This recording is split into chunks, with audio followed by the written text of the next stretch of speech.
দর্শক আপনাদের সবাইকে শুভেচ্ছা জানাচ্ছি টাইম টক অনুষ্ঠানে। আজকে আমরা ডিস্ট্রিক্ট 13 এর প্রার্থী সিনেটর প্রার্থী জেসিকা রামোসকে নিয়ে এসেছি। জেসিকা রামোস সিনেটর হজে পোরাল্টার বিরুদ্ধে ক্যাম্পেইন করছেন এবং তিনি মেয়রের ডেপুটি প্রেস সেক্রেটারি হিসেবে কাজ করেছেন। এছাড়াও দীর্ঘদিন থেকে তিনি কমিউনিটির সাথে involve. Jessica Ramos, welcome to the show. Oh, thank you so much for having me. So why you are running for, state senate? So the Queens I love hasn't been represented in the state senate for quite some time now. And as we all know, our country is at a critical juncture, right? We have a very bad man in the White House. And so what we should be doing at the state level is making sure that we are protecting our immigrants.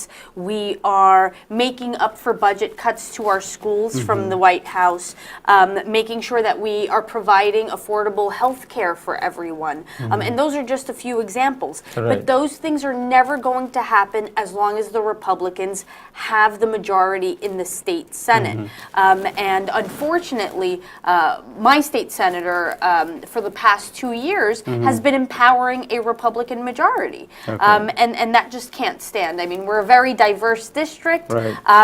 And we really deserve representation that actually speaks up for us to protect us. Why he's a Democrat, but why is serving the interest of the Republican? What do you think? Yeah, I was about to say, you know, you'd have to ask him, but my guess is because of the perks that come along with, betraying us that way. Right. In empowering the Republicans, he got a bigger office. He got the opportunity for a stipend, which the state comptroller actually took away because he said that it was not a real position to be the vice chair of the telecommunications committee. He got access to funds for a bigger staff. And he's been able to dole out checks to organizations and schools, which sounds great, but actually doesn't fix the problem. So they're but mere band-aids. Instead of fully funding our schools, yes, $50,000 goes a long way, but it doesn't solve the actual problem. Okay, so we know you are a married person, you have 2 kids, working for the community has been a long time. Could you please tell a little bit about you? Oh, about me? Yeah, sure. Yeah. So yes, I'm a mom. I have 2 children, 2 boys who are 5 and 7. Yes. In fact, so they go to PS 69 in Jackson Heights Right. with many members of the Bangladeshi community. And their school is actually owed $2 million every year. So they're a big reason of why I've decided to run for state senate. I spent the last 3 years working at City Hall as director of community and ethnic media. And before that, I spent a decade working in the labor movement, fighting for workers' rights and for immigrant rights. Right. But I've served on our community board for many years, and I've been on the board of several community organizations. Right. And, I'm someone who's born and raised in the district. I was born in Elmhurst Hospital. I've lived here in this corner of Queens my entire life. And I frankly don't plan on leaving ever. What about my love for the district is very deep. What about you were the director of the ethnic and community media in mayor office? It was a good position.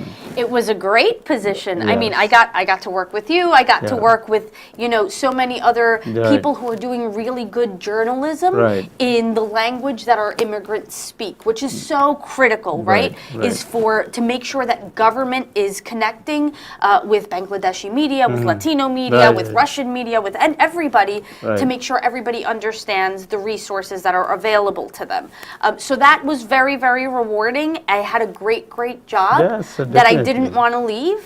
But sometimes, you answer God or Allah's call to serve, and you do, right? What make you? I mean, that you gonna quit this job and run for state senate? How it's happened? Well, I mean, after talking to my mom and the rest of my family, I think we ultimately decided that the incumbent, my opponent, needed to be held accountable for his decisions and for his actions. And I felt very strongly that he needed to have a race and that I'm very qualified. Having served in government, having lived in the district my entire life, living the actual struggles that we live as New Yorkers, right? I'm still a renter. Right. And it's Albany that controls rent laws, so they need to be protecting tenants a little bit better. Right. I'm a mom, so I know what it's like to have kids in public schools. Right. And I don't drive, Abu. I don't. I know. That's what I was asking. Why you don't drive? You know, Why? I'm growing up, so I grew up here in Astoria. I lived in Corona. I live in Jackson Heights now. I always had access to the trains and to Right. buses, so I kind of just never learned. Yeah, I get along. So I get you don't around have- by you- bus and train. You don't and have driving license? I don't have a driver's license. No. Did you ever apply for the learner permit? I have been renewing my learner's permit since I was a teenager. Yeah. And every years you are Yeah, 2 every years. year I renew it, but I've never taken a driver's test. What is your future plan? You don't want to have Maybe, driving license? no, maybe eventually. We'll see. We'll see what happens. Okay, let's talk about your district. So, what is the issue in your district that if you become the state senator, Yeah. what do you think? What you can do? Well, to me, rent reform is really, really critical. Rental reform. Oh, yes. Okay. So right now, there are laws that very much work in big landlords' favor. I mean, because there's big landlords and there's small landlords, Right. right? But we're talking about the big ones that have apartments that are rent controlled or rent stabilized, or with tenants that pay preferential rent, which is what I pay. And these are all loopholes Okay. in order to hike up the rent so that it's harder for working families to live in Queens. Right. And there's a particular loophole or unfair law, really, called major capital improvements. So every time a landlord, for example, this is a big deal in Lefrak City, Right. where the landlord made a lot of fixes to the common areas, and now they're just charging the tenants. But when tenants move out, they're not taking any of those new bricks with them, Right. and they're paying for them forever. It's not until the bill gets paid, Right. they have to keep paying it forever, and that's deeply unfair. We all know the cost of living in New York is very high, wages Right. tend to be very low, and if we love our diversity in New York so much, it means that we need to protect our immigrants and our working families. So, what is the problem you found that the area you will represent, District 13? Yeah. What is the problem in that area? Yeah, so aside from rent reform, I would say that getting to work is becoming harder and harder by the day. Why? I would say because the MTA is not being held accountable, and the state isn't doing its part in funding the MTA to make sure our trains are running on time, our trains are safe, which is a big deal on the 7 train. Right. We've found a lot of worn Right. out wheels on trains in order to make sure that we are spending our money smart, in a smart way, because we can't continue being the best city in the world if our Right. public transportation system isn't working. So, what about the law and order situation in Jackson Heights area? The what? Jackson Heights area, where you representing District 13, law and order situation. Law and order? Yes. Uh-huh. How is the situation there? Well, look, I The mean, crime rate and So, crime- drug crime and- used to be a yeah. lot of prostitution and all the other thing in that area. yeah, so there are still many sex workers in Jackson Heights, Right.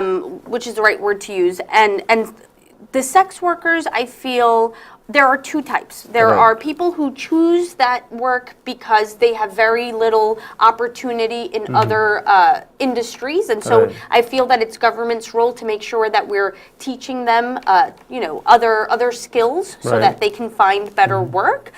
But then there's also a human trafficking problem Right. and people doing that work against their will, and that's where we need to make sure law enforcement is stepping up right now. Instead of we need to make sure that we're protecting immigrants. I don't want the NYPD, cooperating with ICE, for example, which I think Right. should be abolished, which is a big problem, right? We in Jackson Heights and in the district beyond really do have a large undocumented community, Right. and we don't want to see any more family separations. So you want to abolish the ICE? I do want to abolish ICE. Why? It's not something we can do Why? at the state level. Well, it's an agency that was created after 9/11, right? So it's actually not. It's a relatively new agency, and what it's doing is largely separating our families. Right. It's deporting people who have actually been abiding by the law and who contribute, pay taxes, and I'm proud to call them my neighbors. How you are running your campaign? I don't see a big poster. I saw most of the campaign is online. No, not just online. So we're out there knocking on doors. We actually had a big day of action today in Corona. Tomorrow Yeah. we'll be in East Elmhurst. Last week we were in Astoria because there are 6 neighborhoods in our district. And we want to make sure we reach every voter using every tool that's available. So door knocking, what we call phone banking, making phone calls to voters, making sure that I'm attending community events so that I'm meeting everybody, doing interviews, Right. digital media. These are all components, right, that we are using to reach every single voter. How about if you become the senator, then there is a big Bangladeshi and South Asian community in your district. What are you going to do for them? Well, so first off, I think it's very important that we begin to hire purposefully people Right. in our office that are reflective of the community Yes. that we represent, because I feel that that's often not been the case, Right. and that's not right. We can't continue to operate that way, and because in that way we also have direct community liaisons that are on the ground, understanding what the problems are in the community on a daily basis. So that's something aside from all of these laws that I would like to pass, right, and making sure that we have the Liberty Act to protect our immigrants, that we're passing health care for all so that everyone in New York has access to affordable health care. These are all, I know, big issues in the South Asian community and beyond, but ultimately I want to make sure that I have a direct channel to the community. Right. So say about the primaries coming, and the community is waiting.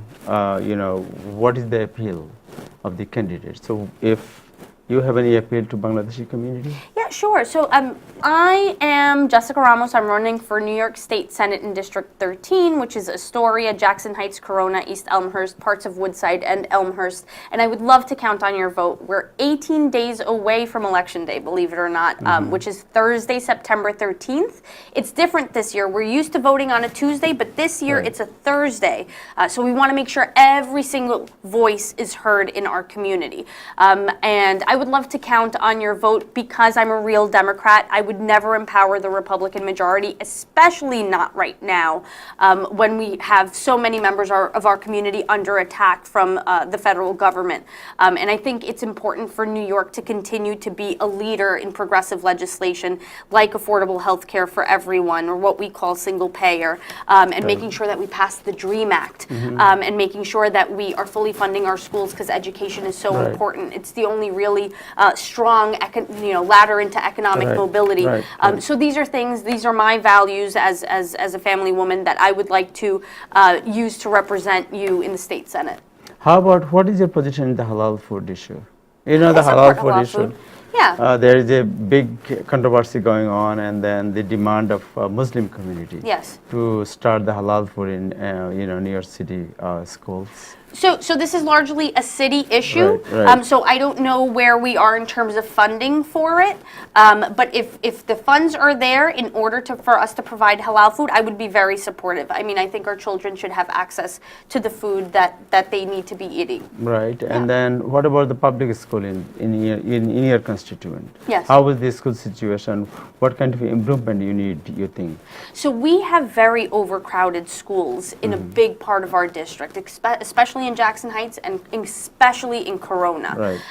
And so this is why the foundation aid funding, the funding that's been lacking that I was talking about before, is so important, because that's funding that goes into the operating budget for every school in order to reduce class sizes, build and expand on schools if necessary, making sure that we're bringing technology into the classroom so our children are better prepared for the future, making sure our teachers aren't spending money from their own pocket. I mean, our teachers aren't paid very well to begin with.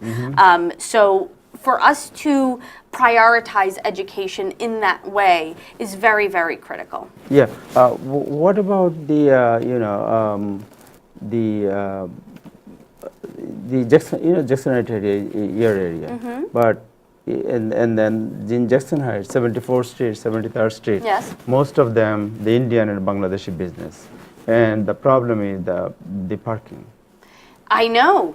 That's because many people, and I get it, many people come from outside of Jackson Heights. I've heard even from Pennsylvania, people come to shop on our streets, which is great, but we do have too many cars. And what's the biggest problem in New York? we don't have enough land. Right. Right? We're all on top of each other, so building a parking lot is not an option, right? Okay, so And how we can solve the problem? we have to think about creative ways. We need people to drive less. We need fewer cars on the road. Okay. I don't know how we're going to do it, but it's kind of like a consumer behavior type of thing. We want people to continue coming, but we have to get creative about how exactly it is that we travel places, because we can't make our streets bigger, and we don't have room to build parking lots. So we have to be conscious of that, and I know double parking can be an issue for a it's lot a of our big issue, neighbors.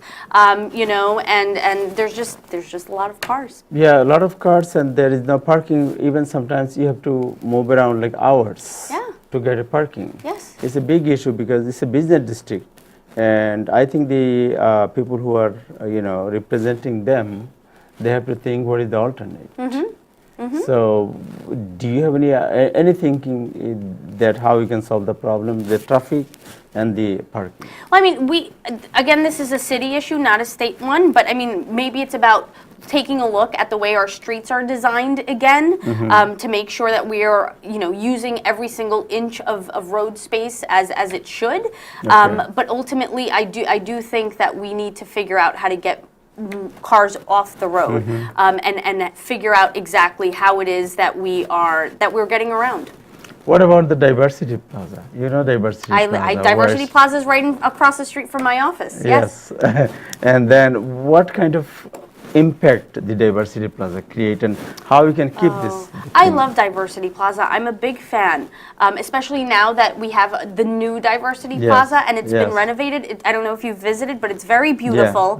And we have trees and plants and lots of chairs for everyone to come around. I like to go to Diversity Plaza because you get to see everybody, and people are really friendly and willing to talk to you, and that's really how you build community, no matter where you come from. I actually had a press conference in Diversity Plaza yesterday for New American Voters Association, which endorsed me in my race, and it was really amazing. There were people, not just South Asian, right? There were Latinos, there were white people, there were people from all over the world coming together, just sitting down on a Friday afternoon after work, enjoying the fresh air, and that's a good thing. We want streets to be for people. So I know Mayor endorsed you already, so Yes. it's a great endorsement. Who else endorsed you already? So yes, we've been very lucky to be endorsed by Mayor Bill de Blasio. I've also been endorsed by Comptroller Scott Stringer and the Speaker of the City Council, Corey Johnson. The Progressive Caucus of the City Council has also supported our campaign, as well as many, many unions, the Working Families Party, Make the Road. We've really been building up support and building up momentum, because like I said, we're now 18 days away. So we really want to make sure that all of this momentum that we're building and everyone who's endorsing us is out helping us reach every voter. What is your vision for the District 13? Say about the Jackson Heights, in terms of the local area, and as well as a leader of that area. What is your vision? What kind of change you want to bring in that area? I would say, aside from the issues that we've already touched upon, I think that we have a real opportunity, and we've already seen with past races, especially at the congressional level, that people are hungry for change. People don't want the status quo anymore. I think it's an opportunity for us to think about exactly what it is an elected official's job is and what it should be. Yes, you're a legislator, so your job is to pass laws, but it's also for you to be a community leader, like you say, and make sure that you are keeping an engaged electorate. So organizing the community continuously, not just for election day, is very critical, because you do have to fight to create that political environment that's conducive to passing the progressive legislation you need. Okay, and what you will do to train the young people who are interested for future public representative? What are you going to do for them? That's something that I actually care about a lot. So my parents were activists in the district, in the neighborhood for a very, very long time. And, you know, when I was young, of course, I would get very upset because my parents would make me go to these boring community meetings. But of course, now that I'm an adult, I'm very thankful to my parents, to my mom and dad for having done that and instilled that sense of public service in me. And yes, I've noticed now in campaigning that there are a lot of people who are paying attention to politics, but especially young people are paying attention to how their adults behave, to the decisions that we make, and they are hearing the call to serve the public, right? And that's something that we need to capitalize on and make sure that we are leading our youth in a way that they have access to seeing how it is that we organize, seeing how government works. So I mean, just in mere terms of internships and opportunities inside of government, that's something that we should be taking advantage of. Thank you so much thank to you. being here and good luck. Thank you so much, Abu. Thank you so Thank you. much. Good to Thank see you. you. দর্শক আজকে এ পর্যন্তই, আগামীতে আবার দেখা হবে। সবাই ভালো থাকবেন। খোদা হাফেজ।